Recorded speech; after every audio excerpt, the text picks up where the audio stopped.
The Garden of Memories by C.A. Mercer. Read by Lynn Thompson. The garden looked dreary and desolate in spite of the afternoon sunshine. The lilac and lavender bushes were past their prime. Their wealth of sweetness had been squandered by riotous offshoots. The wind played among the branches, and cast changing sun-flecked shadows on the grass-grown paths, narrowed by the encroachment of the box-borders that had once lined the way with the stiff precision of troops before a royal progress. The flowers had the air of being overburdened with the monotony of their existence. They could never have had that aspect if they had been only wild flowers, and had never experienced human care and companionship. That made the difference. The gate hung on rusty hinges. It answered with a long drawn-out creaking, as it was pushed open by a man who had been a stranger to the place for nearly 20 years. Yes, the garden was certainly smaller than it had been pictured by his memory. There had been a time when it had appeared as a domain of extensive proportions, and the wood beyond of marvellous depth and density. He was conscious of a sense of disappointment. The property would scarcely realize as high a price in the market as he had hoped, and it was incumbent upon him to part with it if he would be released from the narrow circumstances that hemmed him in. He had arranged to meet the lawyer there that afternoon. One of the latter's clients had already made a bid for the estate. The timber, at all events, would add to the value. The house faced southward upon the garden. It was here the man had been brought up by an old great-aunt. He guessed later that she had grudged him any of the endearments that death had denied her bestowing upon her own children. Her affections had all been buried before he was born. Besides, he took after the wrong branch of the family. She must have possessed a strong personality. It was difficult to bring to mind that it was no longer an existent force. Everyone, from the parson to the servants, had stood a little in awe of her. He remembered the unmoved manner in which she had received the news of the death of a near relative. It had overwhelmed him with a sudden chill, that so she would have received tidings of his own. It had taken all the sunshine in the garden to make him warm again. In the mood that was growing upon him, it would not have much surprised him to find her sitting bolt upright in her carved high-backed chair, as she had sat in the time of his earliest recollections, the thin yellow hands on which the rings stood out, folded in her lap. On one occasion she had washed his small hands between hers. The hard lustre of the stones acquired a painful association with the ordeal. The blinds would be partially drawn in the musk-scented parlour, to save the carpet from further fading, for there had been a tradition of thrift in the family from the time of its settlement, a tradition that had not been maintained by its latest representative. Like the atmosphere of a dream, the years grew dim and misty between now and the time when summer days were longer and sunnier, and it had been counted to him for righteousness, for he had amused himself quietly and not given trouble. A stream that he had once dignified with the name of river formed a boundary between the garden and the wood. Although it had shrunk into shallow insignificance, with much beside, a faint halo of the romance with which he had endued this early scene of his adventures still clung to the spot. As he came to the stream, he saw the reflection of a face in the water, not his own, but that of one much younger. It was so he met the boy. The child had been placing stepping-stones to bridge the stream, and now came across, balancing himself on the slippery surfaces to test his work. It was odd that he had remained unobserved until this moment, but that was due to the fact of the water-rushes on the brink being as tall as he. The boy's eyes met those of the man with a frank, unclouded gaze. He did not appear astonished. That was the way when one is young enough to be continually viewing fresh wonders. One takes everything for granted. He saw at a glance that this other was not alien to him. His instinct remained almost as true as those of the wild nature around. For his own part, he had an unmistakable air of possession about him. He appeared to belong to the place as much as the hollyhocks and honeysuckle, and yet How could that be? Probably a child of the caretaker, the man told himself. He had authorized the agent to do what was best about keeping the house in order. He had not noticed what signs it had to show of habitation. Now he saw from the distance that it had not the unoccupied appearance he had expected of it, nor the windows, the dark vacant stare of those that no life behind illumines. "Do you live here?" he asked the boy. "Yes." The boy turned proudly toward the modest gray pile in the manner of introducing it, forgetting himself in his subject. "It's a very old house. There's a picture over the bureau in the parlor of the man who built it and planted the trees in the wood. Hannah says—" "Hannah!" It was a foolish repetition of the name. Of course there were other Hannahs in the world. The old servant of that name, who had told the man stories in his boyhood, had been dead more years than the child could remember. "Yes. Don't you know Hannah? She'll come and call me in presently, and then you'll see her.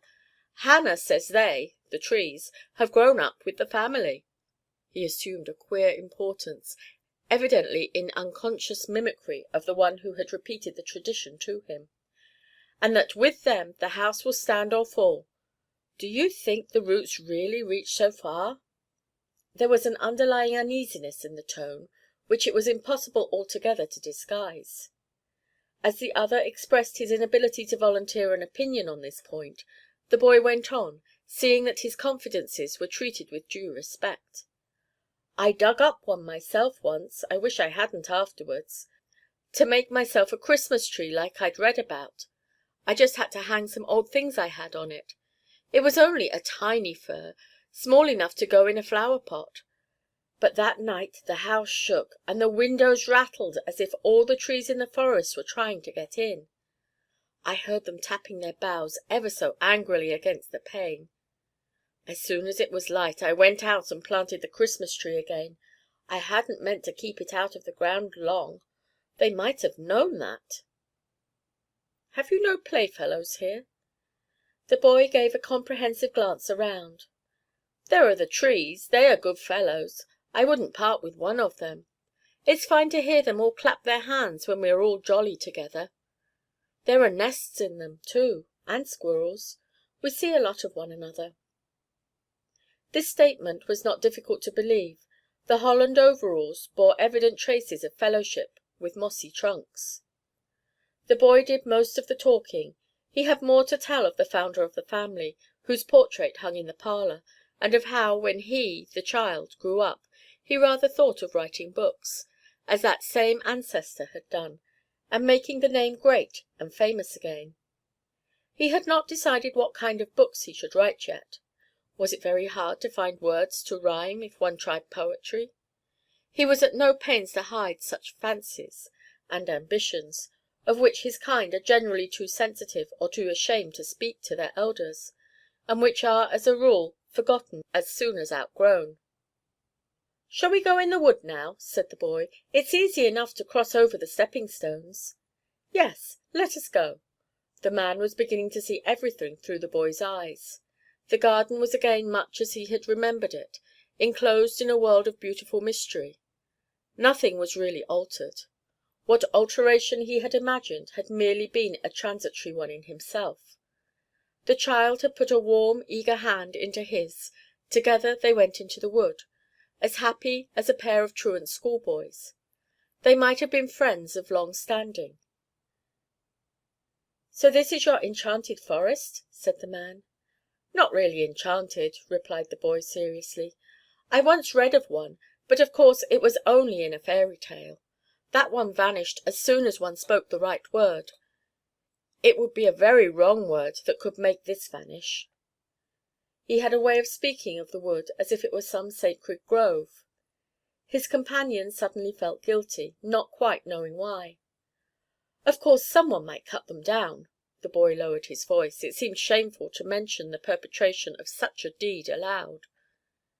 "It would be terrible to hear them groan when the axe struck them.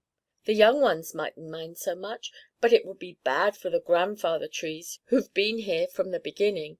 Hannah says one would still hear them wailing on stormy nights." Even if they had been felled and carted away?